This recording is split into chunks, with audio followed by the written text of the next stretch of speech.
Ah.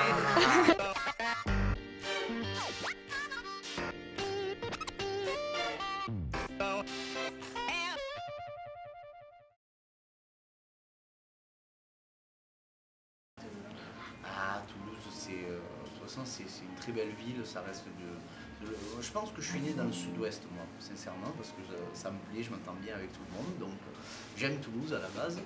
Le public toulousain, je le trouve très juste, en fait. C'est un public qui... l'humour trop poète-poète, ça va pas et puis trop prise de tête non plus, donc c'est le juste milieu où on peut tester de bonnes choses. Voilà, c'est un bon public, c'est un bon laboratoire ici. À une époque, c'était à mes débuts. J'ai mon pote qui m'avait amené qui avait amené la régie, tu sais, tout ça. Alors, il avait amené ses enceintes, il avait amené les lumières de disque jockey. Mais, comment dire, il n'est pas très bon en branchement, en fait. Il n'était pas très bon en branchement. Et on sentait que l'électricité, ça sortait un peu de tous les côtés. Et ce qui m'a fait rire, c'est que je rentre, je fais bonsoir. Et lui, il a voulu allumer, tu sais, il avait un dispatching, c'est-à-dire des interrupteurs pour allumer la lumière. Et quand je rentre, je fais bonsoir. Lui, ça fait bon, il est parti en arrière. Il avait les cheveux comme ça. Et moi, je continue à jouer, je suis oh là là, décidément, qu'est-ce qui se passe? Et il revient comme ça, il tremblait. À un moment donné, c'est la fin, il doit mettre le noir. Et là, je sens qu'il pleure. Mais il veut pas me niquer le spectacle, alors il appuie. Il est reparti. Donc tout le long, ça a été ça.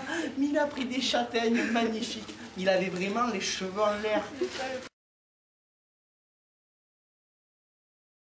Alors, le nouveau Hadman, il faut déjà avoir vu la saison 1. Quoi, ce sera pas important de ne pas l'avoir vu parce qu'on le diffusera sur un écran. Parce que quand je dis saison 2, c'est vraiment la saison 2. C'est pas pour dire c'est le nouveau spectacle, c'est vraiment la suite de la saison 1. Voilà, donc dans la saison 1, évidemment, c'est mon père qui me met dehors, que ma copine quitte parce que je veux devenir comique. La saison 2, c'est que je suis devenu comique. Je suis, en gros, je prends rendez-vous avec une production à Paris qui va me faire tourner un petit peu dans toute la France. Et c'est là que les galères vont recommencer, évidemment. C'est la suite de l'histoire, quoi. J'ai réussi mon métier, mais nous sommes encore dans la galère.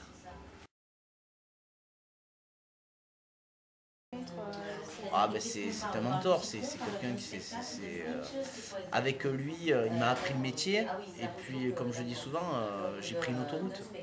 Au lieu de prendre une nationale comme un petit jeune qui monte son chemin, j'ai pris une autoroute avec lui. C'est bien d'avoir quelqu'un qui a déjà vécu les choses et puis qui te guide un peu. La suite de la série qui est en train de se re-signer là parce que la série qui a bien marché sur Orange et puis la suite du spectacle et vu qu'on a beaucoup de demandes dans des petits lieux où Eric ne peut pas venir forcément et moi non plus, on va peut-être faire une deuxième équipe.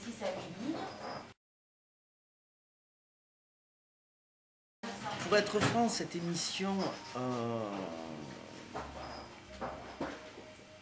elle m'a appris à écrire vite. Tu dois passer dans cette émission pour prouver un petit peu que tu arrives à écrire un petit sketch en moins de 5 jours et le jouer sans trop le tester auprès des gens et savoir si ça peut fonctionner quoi, dans cette émission. Ouais, c'est une bonne expérience. Voilà. Pour moi, les belles rencontres, évidemment, ce sont les artistes que je connaissais pas, comme les décaféinés. Moi, ces mecs me pètent en deux, donc je trouve que c'est une belle rencontre, les décafs. Évidemment, que je retrouvais mes copains comme Sacha, comme Berino, comme Donel, tout ça. Tous ces potes, c'est vraiment cool. Quoi. Et là, alors je vous explique, parce qu'à côté, il y a une cuisine, hein, c'est pour ça, on est en train de préparer. C'est le japonais, ouais.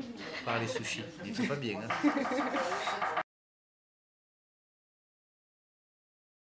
Cyril, il a beaucoup d'années de métier. Pour moi, c'est un grand monsieur qui demandait juste à exploser. Il a un style bien à lui et la mise en scène que j'ai faite, c'est juste mettre de la couleur.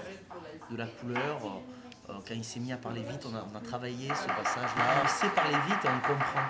Donc je trouve que c'est sa force que l'humoriste n'a pas. C'est un véritable comédien. Il a tout. Pour moi, Cyril, ça peut être un des plus grands. Pour moi, ça peut être un nouveau Louis de Funès à l'heure d'aujourd'hui.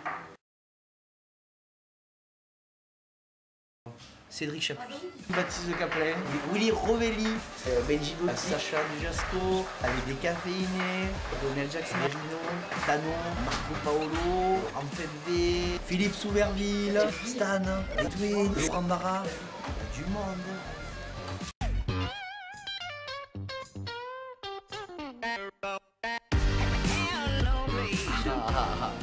Quelle est la chose la plus stupide que vous ayez fait pour draguer quelqu'un? La plus stupide. Mais, alors je vais te dire, le truc le plus stupide, c'est en boîte de nuit, quand tu fais ça va? Tu vas bien? Tu sais pas quoi dire, après tu fais alors? C'est que.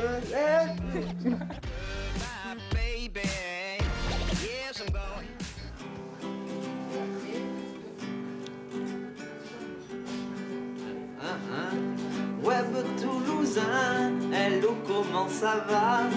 Web toulousain avec Camille et Vanessa. Web toulousain, on s'est bien amusé. Web toulousain, c'était une joie de m'interviewer.